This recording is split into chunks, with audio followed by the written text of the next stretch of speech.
Bom, então a gente está olhando o Sutra de Vimalakirti e a gente hoje, ele segue, até esse momento, ele segue ainda o mesmo enredo, né, o mesmo contexto. Vimalakirti está doente e através então de um pedido sutil, né, na verdade ele simplesmente pensou consigo mesmo, né, mas pela própria Guru Yoga que ele tinha com o Buda entendeu aquilo e começou então um por um a chamar os alunos próximos para que eles pudessem visitar o Vimalakirti, né? Então, um por um tem sempre uma boa razão para não ir. Então, agora a gente já concluiu a etapa onde o Buda chama os alunos comuns, que já não são comuns, né? Tem o Shariputra, tem o Ananda, o Shubhuti, o Rahula, né, que é o filho do próprio Buda e assim por diante. Agora, o Buda começa a chamar os Bodhisattvas. Então, são os praticantes plus, né? Então, vai começar por ninguém mais, ninguém menos do que Maitreya. Então, Maitreya é o próximo Buda. Aí, Maitreya era um Bodhisattva naquela época ainda, né? Mas ele também já sendo assim, quase o Buda, ele já tinha boas razões para não visitar o Vimalakirti.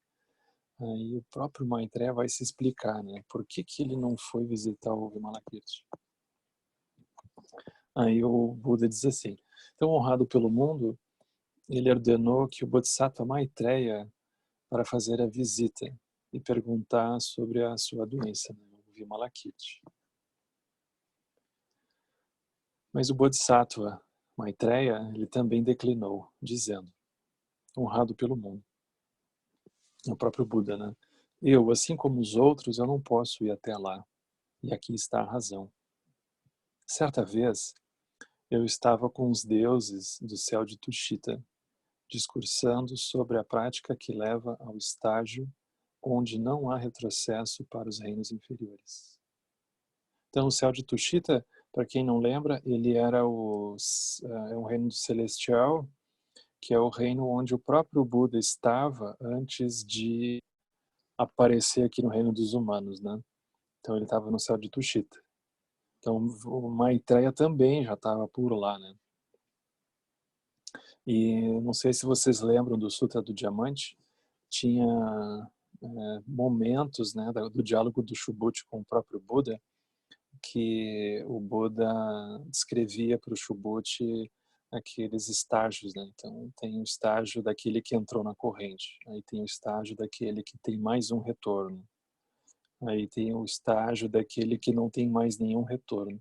Então é como se fossem gradações extremamente elevadas, né, de realização, onde o Buda reconhece que vai ter um renascimento a mais e aí acabou, né? Tá assim, tá nos 99,9% para concluir tudo. Então esse 0,1% ele completa numa vida ainda, né, que ele precisa vir, aí ele termina o que falta, né? Então Maitreya estava lá pelo céu de Tushita conversando com os deuses de lá, e aí ele estava falando sobre o caminho que leva a o caminho que leva assim até a porta da iluminação. Então o caminho que leva até esse estágio onde você não atinge, você não reencarna mais. Num certo sentido, Maitreya aqui está dando um ensinamento sobre como é que você pode, num certo sentido, evoluir no caminho espiritual até que você não precise mais reencarnar, né? Então não tem mais retorno, né? Você não tem mais um retrocesso para os reinos inferiores. Aí o Vimalakirti apareceu no céu de Tushita, estava dando uma volta. E Vimalakirti disse, Vimalakirti veio até mim e disse, Maitreya, eu ouvi dizer que o honrado pelo mundo predisse que você alcançará a verdadeira sabedoria na sua próxima vida. Então, o Maitreya também. Faltava só uma vida para ele concluir tudo e atingir a liberação completa, né, de se tornar um Buda. Então, Vimalakirti pegou ele nesse jeito, né, desse lugar. Aí Vimalakirti pergunta, né, pro Maitreya, mas o que é que significa a palavra vida? O que que significa viver, né? Para você então morrer e depois renascer, né? Você reencarnar, vamos dizer assim. O que que significa essa palavra vida? Se é a vida passada, ela já se foi. Você não consegue pegar mais. Se é a vida futura, ela ainda não está aqui. Se é a vida atual está constantemente mudando e nunca é a mesma, nem por um instante. Além do mais, se é a vida da iluminação, onde não há o surgimento ou a cessação, ela já é o estado de iluminação que não necessita de predições para ser realizado. Então, o Vimalakirti ele está derrubando a fixação que o Vimalakirti tem desse processo de reencarnação, e aí você vai encontrar uma vida. É como se tivesse alguém que tivesse cruzando uma linha de chegada. Faltam poucos centímetros, né, para a corrida terminar e ele ser declarado o Buda, né? Então isso aqui parece quase Fórmula 1, assim, ele está na frente, né? Falta só uma vida para ele, aí ele termina aquilo. Então o Vimalakirti está pegando ele nesse ponto, porque é como se esse ensinamento, essa predição, embora no sentido relativo ela fosse verdadeira, no sentido absoluto, que vida é essa? Se essa vida passada você não consegue pegar, porque ela já se foi. A vida futura também não existe, é um sonho. E mesmo que você vá chamar de vida presente, ela também é completamente flutuante.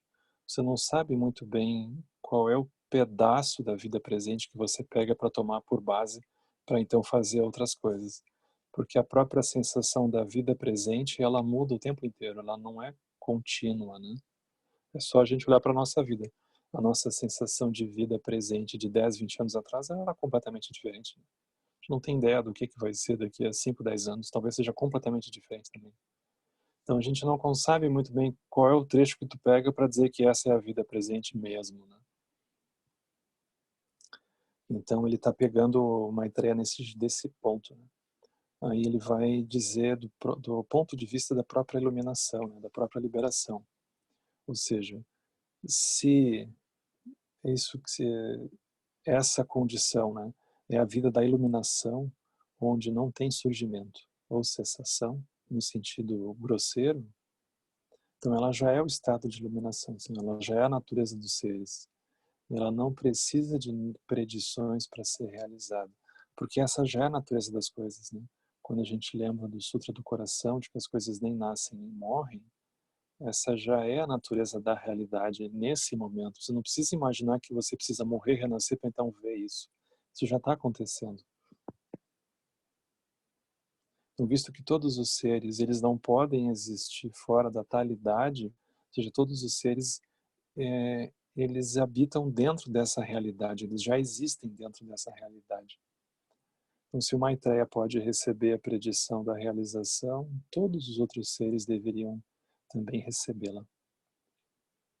Ou seja, se mais ou menos assim, se o Maitreya tem natureza de Buda, todos os seres têm natureza de Buda, não tem por que ser uma coisa exclusiva dele, né? Se o Maitreya é capaz de extinguir as negatividades, também todos os seres deveriam ser capazes de fazê-lo. Portanto, Maitreya, você não deveria guiar os deuses com o seu ensinamento, ou seja, com esse ensinamento, honrado pelo mundo. Quando Vimalakirti discursou dessa forma, todos os deuses conquistaram o olho do Dharma. Não me é possível visitá-lo. Então aqui a crítica, né, é um ponto que a gente carrega conosco, né, que é essa sensação um pouco evolutiva de alguém que vai melhorando. E aí alguém, é como se fosse um princípio que a gente carrega de que é como se fosse o destino final do praticante.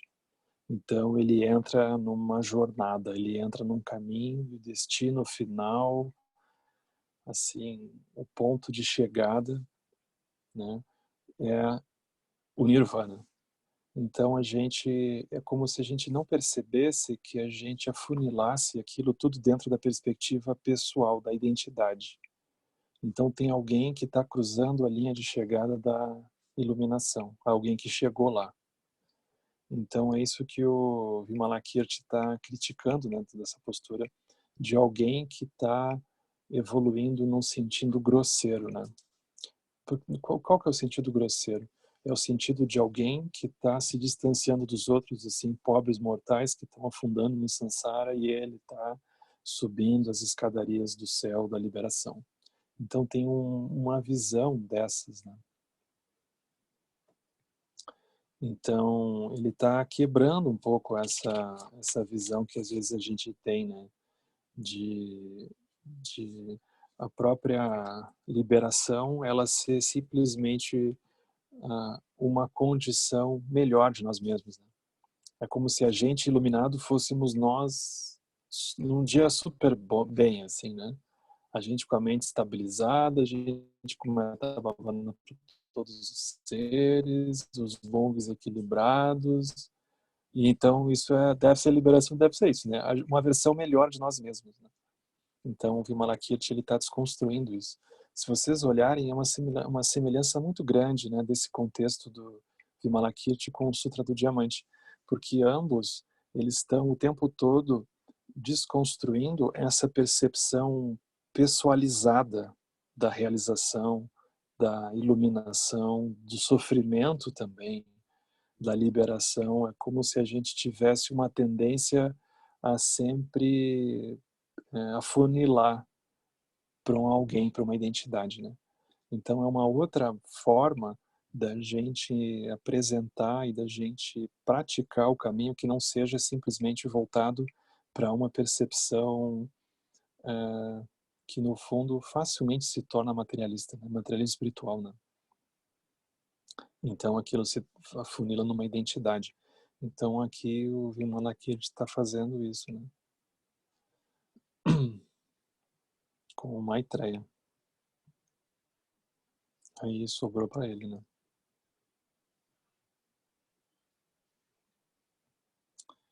Aí isso foi o Maitreya. Depois vem o próximo da fila. Então, quem estava do lado do Maitreya lá no dia era um Bodhisattva que se chamava Prabhavyuha. Então, o Buda, honrado pelo mundo, ele ordenou um jovem de nome Prabhavyuha para ir visitar o Vimalakirti. Mas o Prabhavyuha também recusou, dizendo: honrado pelo mundo, certa vez, quando eu estava prestes a deixar a cidade de Vaisali, ele estava por lá. O inominável Vimalakirti, né?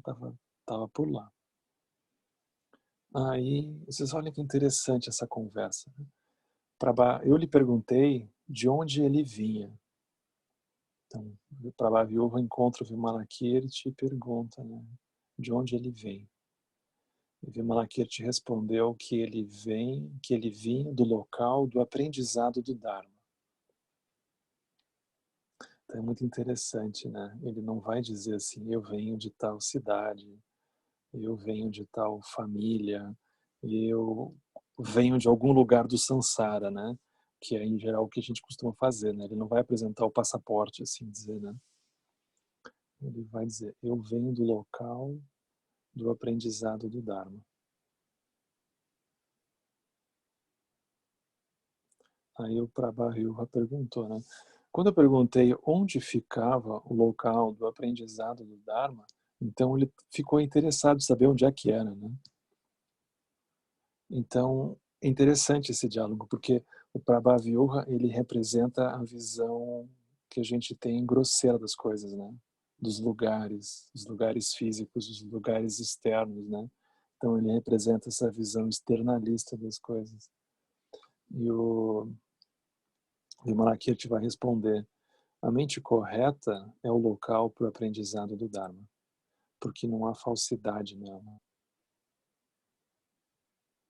A determinação de praticar é o local para o aprendizado do Dharma, porque ela realiza os esforços aplicados. A mente profunda é o local para o aprendizado do Dharma, porque ela aumenta as virtudes. A mente que segue o caminho é o local para o aprendizado do Dharma, porque nela não há erro. As 6 perfeições da generosidade sem esperar recompensas, observando os preceitos com aspiração, a paciência sem impedimentos, para com todos, esforçar-se sem qualquer preguiça, a concentração que controla a mente e a sabedoria que torna possível enxergar todas as coisas, todas são o local para o aprendizado do Dharma.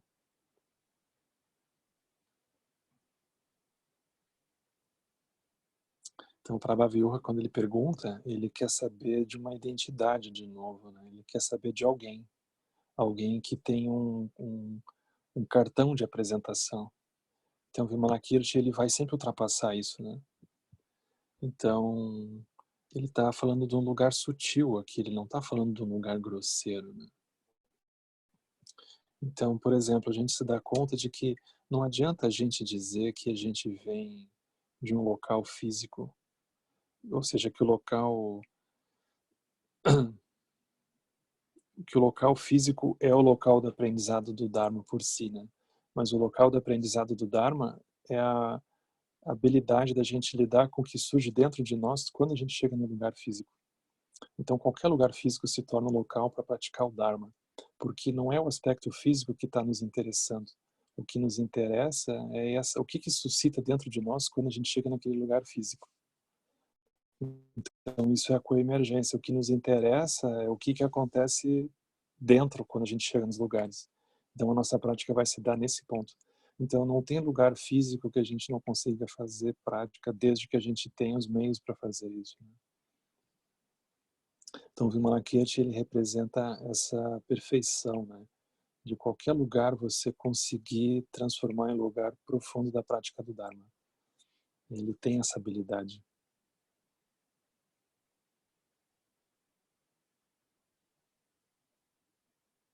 Então, ele está dizendo que todos os lugares sutis, eles são possíveis de serem praticados, da prática ser realizada, né? Não tem um lugar que a prática, não tem um lugar sutil, não tem um tipo de ambiente que a prática não possa acontecer. Porque os lugares não são outra coisa que a nossa própria mente. Então, por isso que a gente pode dizer isso, né?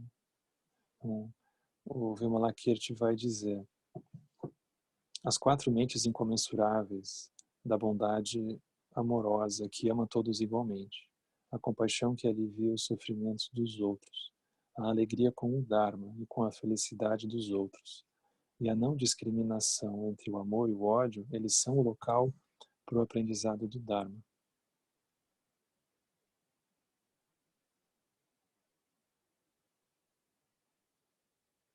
Ou seja, mesmo essas qualidades, elas são condições perfeitas para a gente poder praticar o Dharma. Aí ele vai dizer: ouvir sobre os meios hábeis que podem guiar os outros seres à iluminação é o local para o aprendizado do Dharma. Então ele ultrapassa a sensação geográfica do local do Dharma ser um centro, do local do Dharma ser um altar, do local do Dharma ter uma forma específica. Ele vai mostrando como que qualquer lugar que a gente veja, a gente pode ver como local que a gente possa praticar o Dharma, independente da cara que ele vai ter. Porque vocês observem, ele não está em nenhum momento falando sobre alguma coisa, alguma prerrogativa que um tipo de lugar precisa ter para que a prática aconteça. Em nenhum momento ele está fazendo isso. Aí ele vai dizer uma coisa super revolucionária. Ele diz assim: as negatividades, elas são o local do aprendizado do Dharma. Porque a partir... Isso aqui a gente tem que ler com cuidado, né? As negatividades são o local para o aprendizado do Dharma, pois através delas a verdadeira realidade pode ser conhecida. Porque qual é a outra chance que a gente tem de ultrapassar as negatividades, se não a gente olhando profundamente para as negatividades? A gente não tem chance nenhuma. A única chance que a gente tem de realmente iluminar a negatividade é olhando profundamente para ela. Não tem outro jeito. Então, a negatividade é como se a gente precisasse tirar um pouco a, o peso, né? A gente precisa tirar um pouco a aparência fantasmagórica e olhar com mais serenidade. que é negatividade? Negatividade é uma região que a gente se vê arrastado, no qual a visão, a gente não consegue ver com a visão, né? A visão do Dharma, a visão da lucidez. A gente simplesmente age impulsivamente. A gente age sem perceber, né? Então, negatividade é isso, ela não é assim raiva apenas, né? Ela é qualquer região em que a gente age sem visão. A gente age de modo completamente cego, né? Então, a visão, ela não penetrou ali dentro. Então, ela vai produzir sofrimento. Mas, vocês observem, ele não diz que a negatividade é alguma coisa. A negatividade é alguém. A negatividade é uma ação específica. A negatividade é uma inabilidade da gente poder manter a lucidez. Então, por isso que ele diz, a verdadeira realidade pode ser conhecida. Então, a gente, quando olha para um aspecto aparentemente negativo, a gente olha com profundidade, a gente reconhece a profundidade da realidade. Então, isso é uma habilidade incrível de você tomar aquilo que a princípio é o veneno, aí você olha profundamente para o veneno e ele se transforma na própria lucidez, né? Aí ele segue dentro desse raciocínio. Vocês observem que interessante. Ele diz assim, as pessoas, todas as pessoas, sem exceção, elas são o local para o aprendizado do Dharma, pois através delas a ausência das identidades pode ser conhecida. Isso aqui é um paradoxo muito profundo, porque qual a melhor forma de você contemplar a ausência de identidades? É você olhando para uma identidade. Da mesma forma que é o único jeito da pessoa contemplar a vacuidade é olhando para as formas. Ela não deveria imaginar que para contemplar a vacuidade ela empurra as formas, daí fica com branco, aí sim ela vê a vacuidade. A vacuidade é a forma, se manifesta nas formas. Então a gente precisa das formas para se dar conta da vacuidade. A gente precisa das identidades para se dar conta que os seres não são aquilo, justamente porque eles parecem que são. Então ele pega tudo aquilo que a princípio não é e mostra como que aquilo é profundamente. Então isso é o que o Vimalakirti fazia. Então todas as pessoas são o local para o aprendizado do Dharma. No mínimo, ele não está assim dizendo aqui como os 8 versos que transformam a mente. Ah, o fulano é um tesouro precioso muito difícil de achar, porque ele é capaz de fazer eu me comportar, ou eu tenho impulsos assim, assado, e aí ele é muito importante, porque ele me faz ver o quanto que eu preciso fazer mais shamatha, o quanto que eu preciso fazer mais metta-bhavana. Ele não está dizendo isso, ele não está negando, mas aqui é uma outra classe. Aqui ele está dizendo, você profundamente reconhecer que o outro não é aquilo, ausência de identidade, né? O outro não é aquele. E parece que é, né? Então ele vai dizer, todas as coisas, em suma, e ao fim e ao cabo, elas são o local para o aprendizado do Dharma, pois através delas, a vacuidade de todas as coisas pode ser entendida. Então não tem nada que a gente não possa conectar, que a gente não possa se relacionar, que a gente não possa reconhecer a vacuidade. Aí isso é muito interessante, porque cada coisa que a gente rejeita é porque a gente não está vendo aquilo como vacuidade. Justamente, a gente está rejeitando porque aquilo é uma forma sólida que está nos espetando e a gente não está querendo olhar, ou a gente não está conseguindo olhar. Então aquilo é sólido. Se aquilo fosse vazio, a gente não se preocupava em rejeitar, né, em se incomodar, em ficar espetado, né? Justamente porque a gente vê aquilo como um nível de solidez em que a gente não vê a vacuidade. Então, todas as coisas são o local para o aprendizado do Dharma. Não importa o que, pessoal. Então, aqui ele ultrapassa uma sensação de olhar seletivo que a gente possa vir a ter, né? De que a prática acontece em tais regiões, em tais situações, em tais emoções, ou com tais formas e outras não. Então, aqui, Vimalakirti, ele é como se fosse a representação máxima de você não escolher. O que quer que surja, você olhe, né? Ele é a manifestação de Guru Rinpoche naquele tempo, né? Então, os 3 mundos, então, o mundo do desejo, o mundo da forma e o mundo da não forma, são o local para o aprendizado do Dharma, pois não há outro lugar para ir. Ou seja, não há o local do aprendizado do Dharma não é fora do Sansara, é dentro do Sansara. Então não tem outro lugar para ir. A gente não deveria aspirar a se livrar do Sansara, porque essa aspiração ela talvez tenha um tanto de rejeição dentro. E aí essa rejeição ela impede que a gente ilumine certas regiões. Então ele está dizendo, não fuja do Sansara, porque não tem outro lugar para ir. O lugar que você imagina também é Sansara, porque ele também é um lugar construído, ele também é um lugar que vai se mostrar impermanente. Porque você está construindo a partir de referenciais que vão dar problema, com certeza. Então, o rugido do leão destemido é o local para o aprendizado do Dharma. Isso aqui é muito vajrayana. O rugido do leão destemido, né? Que são essas representações de destemor, que são, pega esses bichos assim, né, poderosos. Então eles representam essa habilidade de qualquer coisa que passar a pessoa vê com o olho de lucidez, né?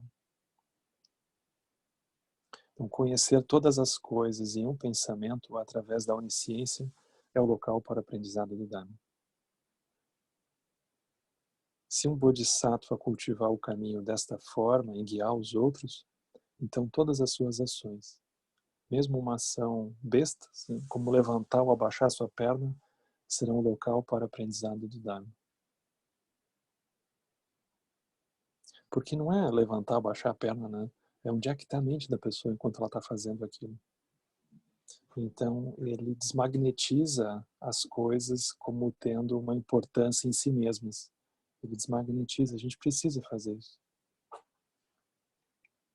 Coitado do Prabhavyuha, né? Ele só queria ser simpático, né? Você veio de onde, né? Que levou uma coisa dessas, né? Então, quando o Vimalakirti terminou o seu discurso, 500 deuses decidiram seguir o caminho. Pá. É por isso que eu não sou capaz de visitá-lo. Então foi bonito, hein, viu? O Prabhavyuha ouviu um monte de coisa aqui, né?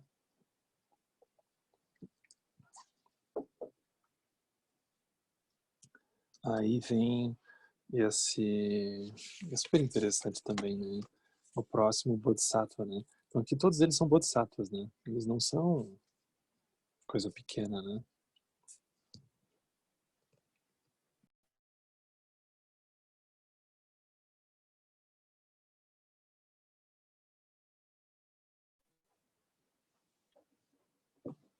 Obrigado. Aí o próximo da fila é o Jagatindara. Então, quando o honrado pelo mundo apontou o Bodhisattva Jagatindara, ele também declinou. Então, Jagatindara ele também tinha um trauma, né? E essa conversa aqui com Jagatindara é muito interessante. Dizendo, né? Então Jagatindara vai explicar por que ele não queria ir ver o Vimalakirti também.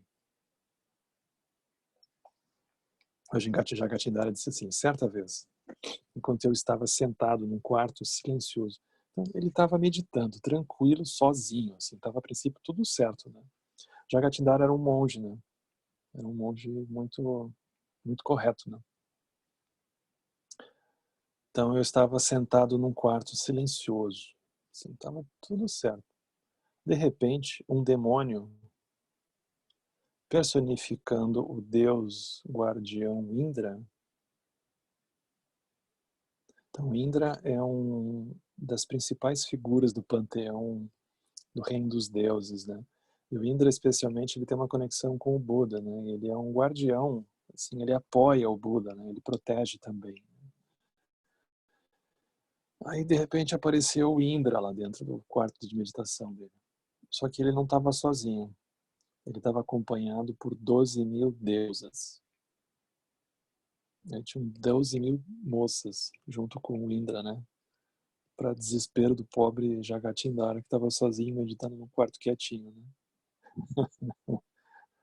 Aí elas não só apareceram ali, mas elas vieram cantando harmoniosamente com harpas e tambores. Aí estavam todo mundo lá, assim, de repente, no quarto de meditação do Jagatindara, né? Isso aqui é muito interessante, né? Porque isso aqui tem um aspecto cultural forte, né? Porque isso aqui aconteceu com um monge, provavelmente quem contou isso aqui depois foi um monge, né? Então tem esse aspecto masculino da história, vamos dizer assim, né? E, mas vocês imaginem o Vimakirti no meio disso daqui, o que que não vai acontecer, né? Aí, depois de prestar homenagem aos meus pés, Indra ficou parado do lado. Aí Indra foi lá, fez prostrações para o Jagatindara, que não era pouco aluno, assim, né? Ficou parado lá. Naquele momento, Jagatindara dizendo, eu pensei que ele era Indra mesmo. No fundo não era Indra, né? Aquilo era uma pegadinha com ele, né? Eu pensei que era Indra. Aí eu disse para ele, Indra, não importa o tamanho do prazer que esteja ao seu alcance, não se entregue a ele. Perceba como o desejo é passageiro. Procure a fonte do bem. Ao invés de se fixar no seu corpo, vida e tesouros, pratique o Dharma, que é inexaurível. Então vamos pensar, ele fez o papel dele como monge, né?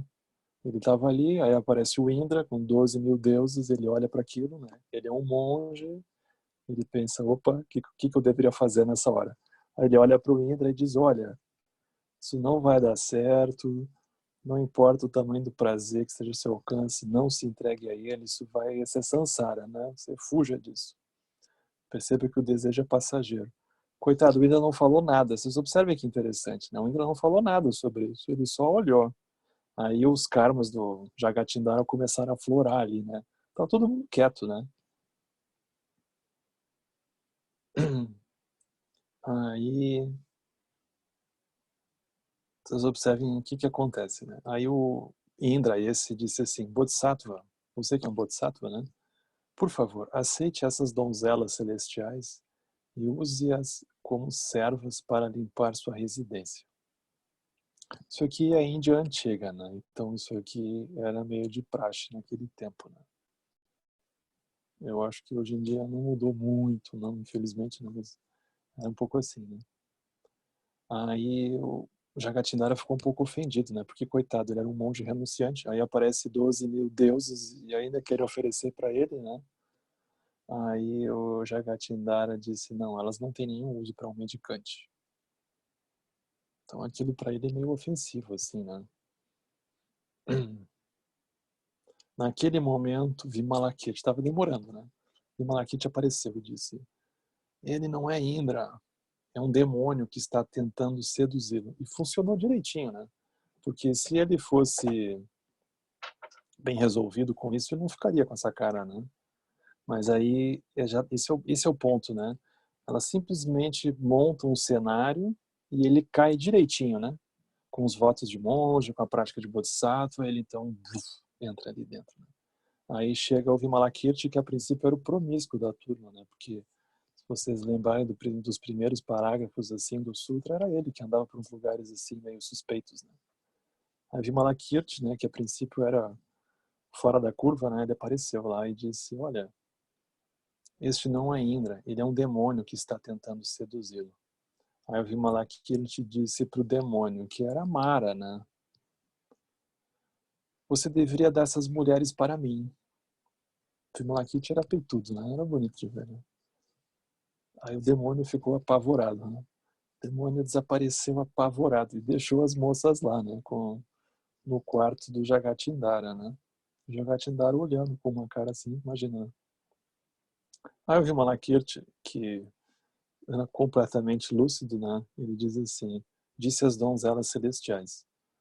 Agora, ou seja, vocês observem, ele não achou que tinha nenhum problema com aquilo, né? Nenhum problema com as deusas, nada. Assim, o Vimalakirti nem piscou, né?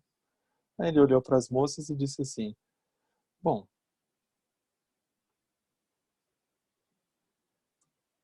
agora que o demônio, né, o Mara, deu todas vocês para mim, vocês devem tomar a resolução de seguir o caminho. Aí ele vai começar a apresentar o caminho para elas, né?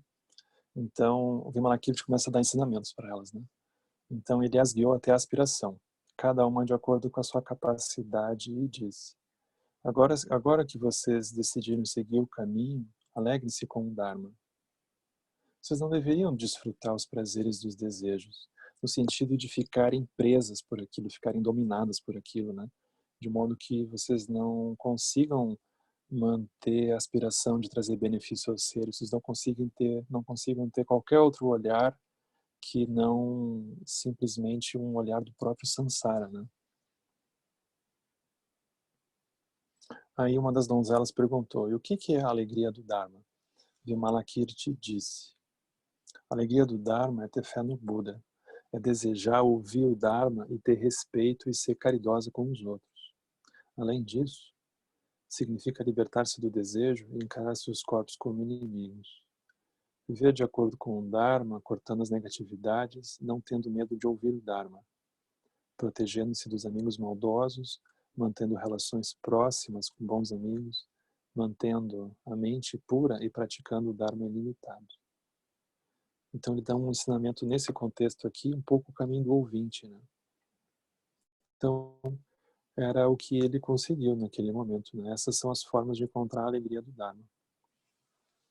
As donzelas celestiais, elas ficaram completamente exultantes com o ensinamento de Vimalakirti e abandonaram o desejo pelos prazeres.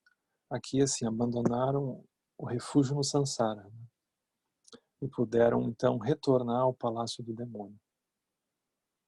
Vocês observam que interessante, né? Elas ouvem os ensinamentos, aí poderia pensar, bom, agora todo mundo vai elas vão virar monjas, né? Ou vão virar retirantes e vão desaparecer no meio de uma floresta, vão subir uma montanha. Não, elas voltam para o palácio lá do Mara, né? Mas aí uma delas perguntou: e como é que nós deveríamos nos comportar no palácio do demônio? Aí Vimalakirti dá uma instrução muito interessante. Ele diz assim: irmãs, aprendam a forma da lâmpada infinita. 100.000 lâmpadas podem ser acesas a partir de uma única lâmpada. Assim, o que antes era escuro se ilumina. Da mesma forma, um Bodhisattva ensina 100.000 pessoas e as guia à determinação de seguir o caminho do Buda. As mentes determinadas a seguir o caminho não mudarão. Se vocês viverem no palácio do demônio, deveriam guiar inúmeros demônios à determinação de seguir o caminho de acordo com o ensinamento da lâmpada infinita. Desta forma, retribuindo a compaixão do Buda. Então, essa analogia é muito interessante, né? Porque é mais ou menos assim: se você tem uma vela acesa com uma chama, essa vela, quando ela ilumina a outra, a chama dela não diminui porque ela emprestou a chama para a vela seguinte. E a vela seguinte, quando vai iluminando uma, a chama não diminui porque ela acendeu outra vela, né? Então, é mais ou menos isso. Ou seja, um Bodhisattva, quando beneficia alguém, a compaixão dele ele não perde alguma coisa porque ele, enfim, deu para o outro, né? Não é assim: eu tenho uma reserva X de compaixão, eu começo a distribuir aquilo, mas pelas tantas acaba, e aí ferrou. Não, ele está dizendo justamente o contrário. Você começa a fazer esse movimento, aquilo não diminui a sua chama. Então, esse é o segredo do Bodhisattva, né? 100.000 lâmpadas podem ser acesas a partir de uma única lâmpada, né? Uma vela, vamos dizer assim, naquele tempo, né? Uma lâmpada. Mas é isso, você tem uma chama, ela acende 100.000 outras chamas, ela não diminui por causa disso. Então, um Bodhisattva que ensina 100.000 pessoas, aquilo não diminui a energia dele, né? Não destrói ele, ele não perde o ensinamento porque ele ofereceu para alguém, né? Não existe isso. Então, essa mente ela não muda nesse sentido. Então, o fato eu achei muito pertinente o fato da pessoa, no caso delas, né, elas voltam, né, elas estão exemplificando aqui, né, uma exemplificação isso, né? O fato de É como se elas achassem que fosse mais interessante voltar justamente para o lugar de dificuldade e seguir praticando lá do que abandonar o lugar de dificuldade. Então isso era a determinação que elas estabeleceram de prática. É super profundo isso.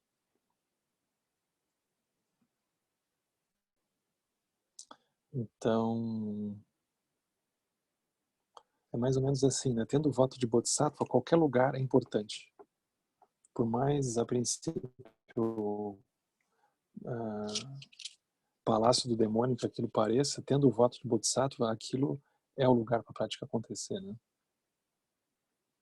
Aí as donzelas, elas prestaram homenagem reverentemente a Vimalakirti e retornaram ao palácio do demônio. Sem nenhum problema, né?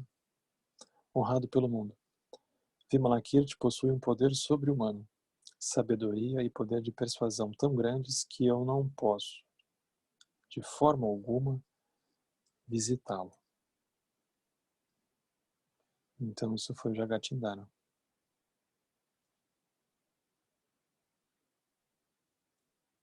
Aí vem Sudatta.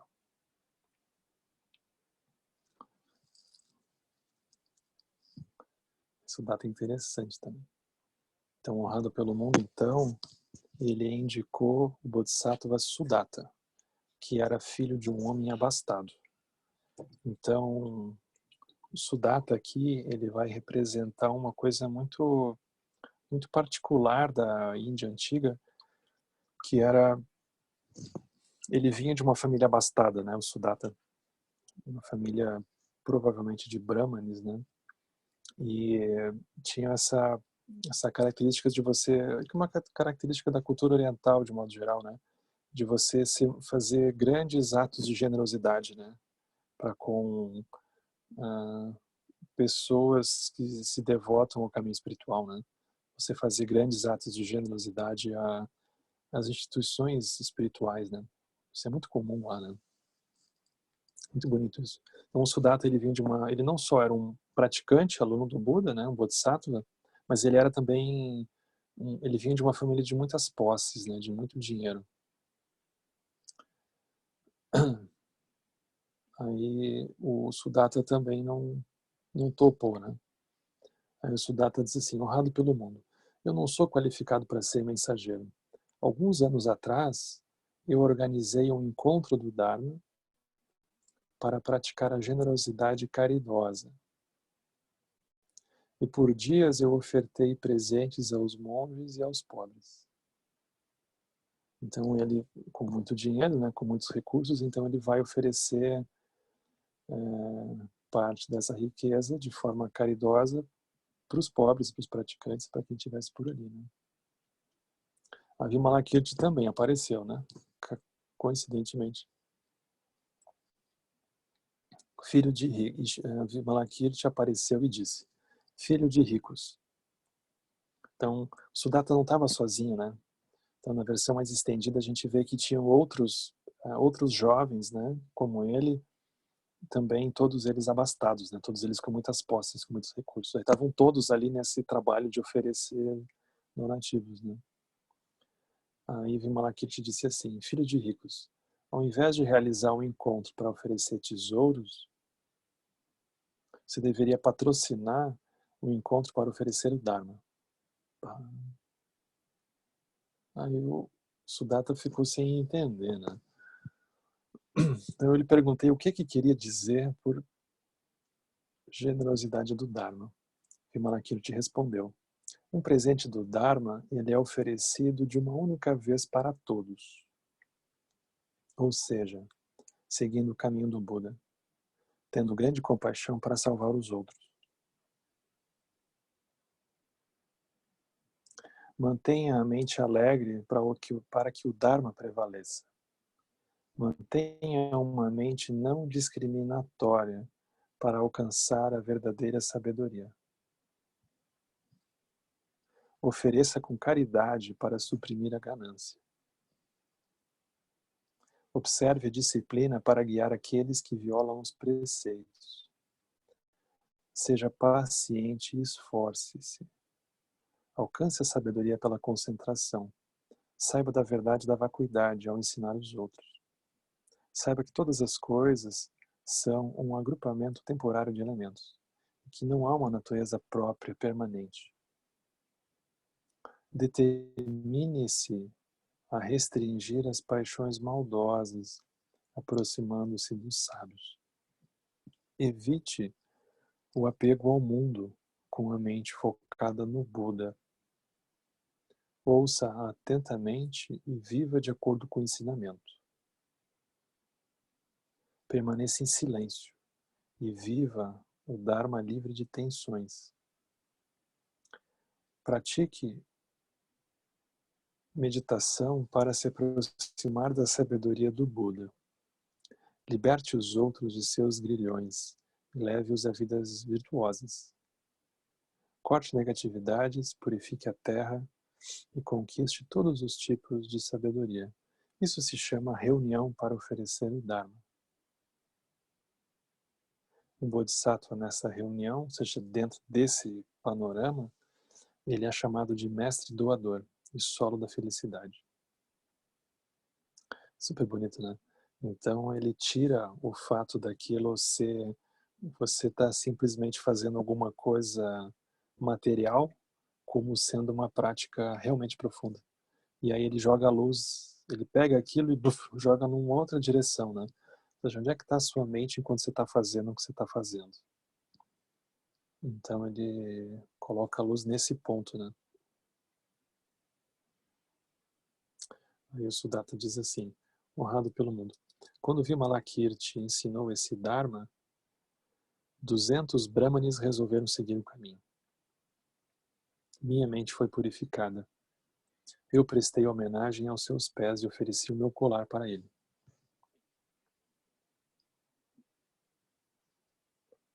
Aí Vimalakirti o aceitou e partiu em dois. Ele quebrou o presente que recebeu, né?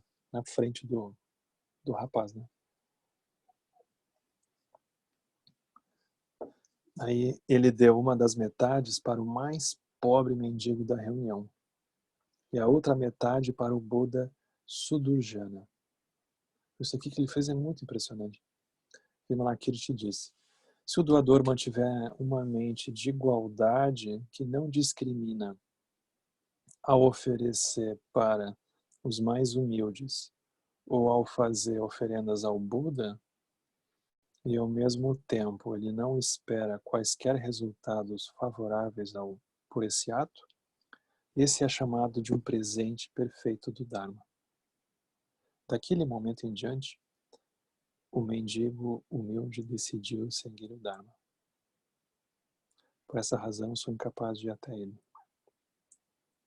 Isso aqui que o Vimalakirti fez é muito impressionante, porque, por exemplo, a gente tem a tendência a imaginar que acumular mérito significa a gente fazer oferenda para os Budas, para os seres sublimes, assim, né? Para os grandes seres iluminados, né? E isso é como se fosse acumular mérito, né? É como se a gente tivesse um filtro que a gente não se dá conta.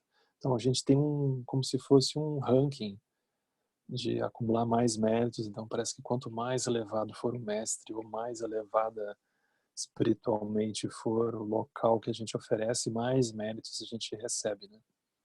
Então o Vimalakirti pega a oferenda, quebra em dois e dá a mesma quantia que ele dá para um Buda, ele dá para o mendigo mais esfarrapado ali das redondezas, né? Então, Vimalakirti ele afirma assim, sem erro nenhum, né, sem chance de erro, que os seres sencientes eles são tão importantes quanto os Budas, enquanto uma forma de gerar mérito. A gente não deveria classificar imaginando que a gente gera mais mérito porque faz uma oferenda para o Buda e menos mérito porque faz uma oferenda para os seres. Porque, em geral, os seres têm natureza de Buda, ele vai diferenciar como, né? Então, não deveria ter um ranking interno da gente imaginar que tem mais mérito porque, enfim, aquilo é um Buda, um grande mestre, aí tem menos mérito porque é o mendigo mais esfarrapado que tinha ali na região, né, que o Vimalakirti achou, né, por perto. Então ele quebra essa distinção que às vezes a gente pode carregar, né, de quando vai fazer alguma ação nesse sentido. Então ele ilumina isso, né, é muito importante. Aí, o que aconteceu? Assim, todos esses bodhisattvas se recusaram a aceitar a missão de visitar o enfermo do Vimalakirti. Todos se recusaram. Mas tem alguém que aceita. Isso é cena dos próximos capítulos, né? Semana que vem. Que é Manjushri, né? Manjushri não ia negar fogo, né? Então, alguém tinha que ir, né? Então, só foi ele. Daí é muito interessante, né? Quando o Manjushri vai, é muito lindo. Mas é isso a gente vê semana que vem, né? Tem que ter tempo para ver o Manjushri. Mas eu pensei a gente conversar um pouquinho, né?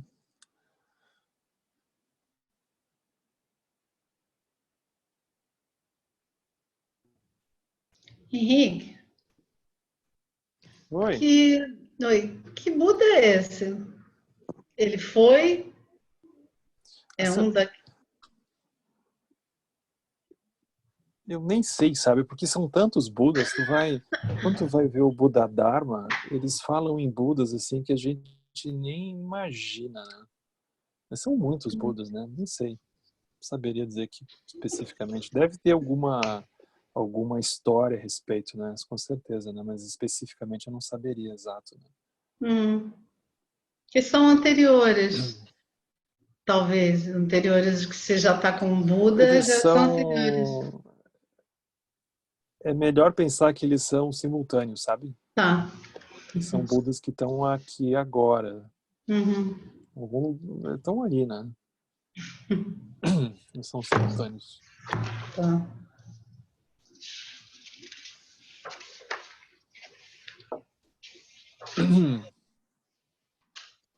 Henrique, uma coisa, cada um desses Budas e Bodhisattvas e tal prestaram serviço ao, aliás, cacete. O Vimalakirti Vimalakirti. prestou um serviço a cada um desses Budas, né? A cada uma dessas pessoas.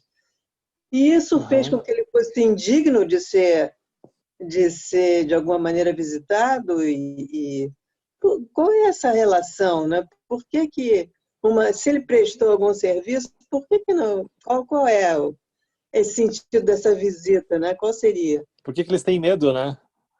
Pois é. É que isso aqui é muito interessante, né? Porque esse é o contexto dos sutras. Então, os sutras, eles sempre têm um enredo, é como se tivesse um drama envolvido, sabe? Não é o ponto principal, mas é como Sim. se tivesse um drama que nos prende, né? E tu fica pensando, quem é que vai aceitar? Quem é Sim. que vai lá? Aí vocês vão ver, quando o Manjushri decide ir, vai toda a patota, vai todo mundo atrás olhando o que vai acontecer, né? Vai todo mundo torcendo para que o Vimalakirti dê alguma coisa, né? Então eles ficam...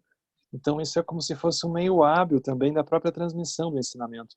Isso não tem necessariamente uma importância em si mesmo, né? Como a Sim. gente vê no Sutra do Lótus, né? Tem histórias assim que o Buda conta, né? Que era um pai que vivia numa casa, a casa pega fogo e os filhos estão dentro da casa. Aí o pai vai lá e diz: olha, crianças, fujam da casa.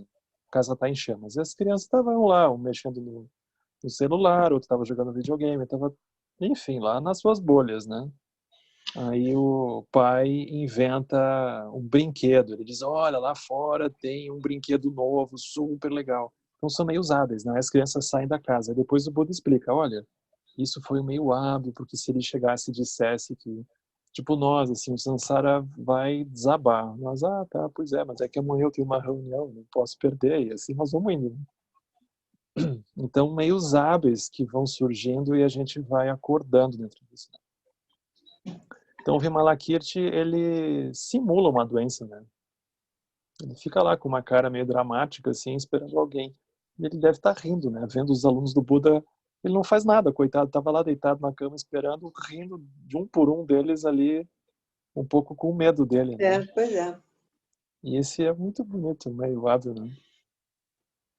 Então tem uma compaixão que não é simplesmente uma coisa assim, preto no branco, como a gente diz, né?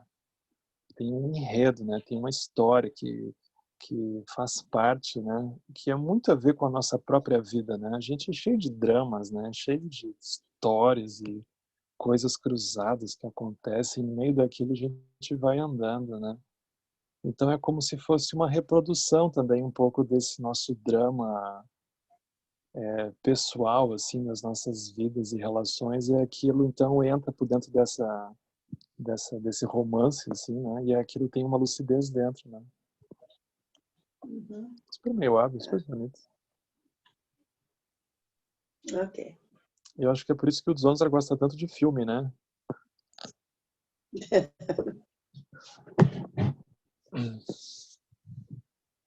Eu vi Das agora, ele narrativas. ganhou um prêmio há pouco tempo agora como diretor.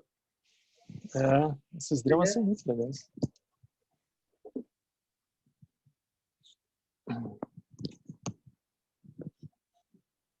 Meio como uma tragédia grega, né? Sim. Ali é a tragédia indiana, no caso, né? Pois é. Uma tragédia indiana.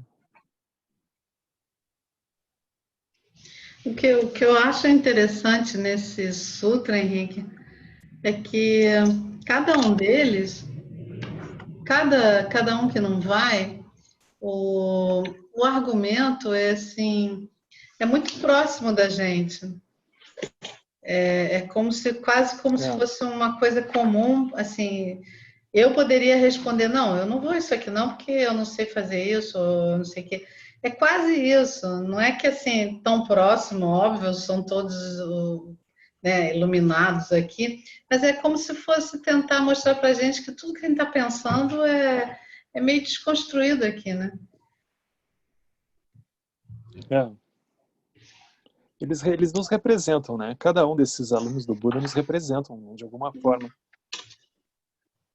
Porque cada um deles vai revelar um pedaço do caminho que a gente está um pouco fixado, não está vendo direito, né? Então, ao invés por exemplo, do próprio Buda simplesmente listar cada um dos obstáculos, né? Ele bota, número 1, tarará, número 2, tarará. Aí, não, ele cria um enredo, ele cria uma história, e aí cada um deles, por exemplo, um ponto em comum que liga cada um deles é o fato que eles estavam um pouco fixados à identidade de praticante deles, né? Então, como eles estavam com essa imagem de praticante deles um pouco manchada, eles não tinham coragem. A identidade deles dizia, não quero mais apanhar, né? Já deu. Então, eles revelam um aspecto de materialismo espiritual deles mesmos, né? Não acho que eles tinham isso, mas eu acho que por compaixão todos eles fingiram muito bem, né? Para nós, no caso, né? É meio isso, né? Isso aqui Tem histórias assim que contam, né, que eu já vi histórias assim de lamas dizendo, né, que não sabem se o Vimalakirti existiu mesmo, né, porque o único relato que se tem dele é esse sutra, mas não tem, até onde eu ouvi falar, não tem nenhum outro sutra que fale do Vimalakirti, né, não tem nenhum ensinamento da época que também se referencia a ele, né. Então, o Dzongzar diz isso também, né, ele é uma emanação do próprio Buda, né. É a lucidez do Buda num outro corpo, né? Numa outra aparência, numa aparência por dentro do mundo.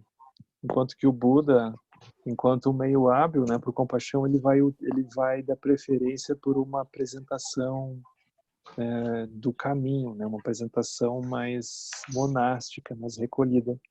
Mas aquilo era um meio hábil de a realização ser revelada. Mas o Vimalakirti ele vai representar esse aspecto que é totalmente desprendido, né? Totalmente livre, né? Então, vocês imaginem, se para nós aquilo já é um pouco assim, às vezes impactante, né, de imaginar, vocês imaginem no conservadorismo daquela época, né, alguém como ele, né? Aquilo era muito, muito revolucionário, né? Imaginar que aquilo aconteceu mesmo. Esse sutra, os sutras são de que era? Depois do Parinirvana do Buda e que eles começam a ser escritos, né? Ou são anteriores? Não, eles são posteriores. O primeiro grande concílio ele acontece mais ou menos 20 anos depois da morte do Buda. Isso. E aí, a partir disso, eles começam a ser escritos, né? Então, isso segue sendo escrito por um bom tempo, né? Isso não se termina, eles não fazem isso de uma vez só, né? Então, isso vai seguir até mesmo por alguns séculos, porque alguns são escritos ali, mas outros são transmitidos oralmente. Aos poucos eles vão sendo escritos, né? Então, eles levam alguns anos, assim, décadas, né? Ou até séculos, para todos serem escritos, né? Mas todos eles, em termos de papel, assim, todos eles posteriores, né? Do Buda histórico, né? Uhum. Todos eles posteriores.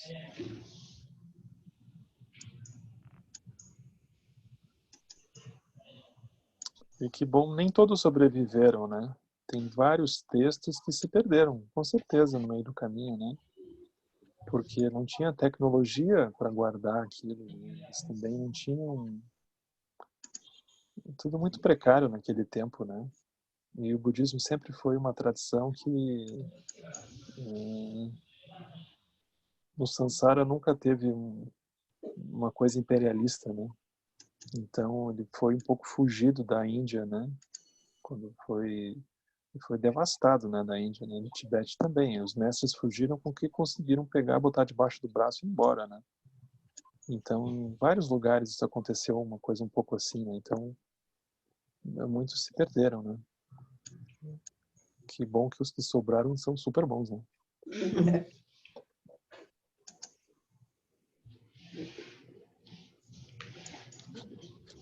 Mas é isso, pessoal.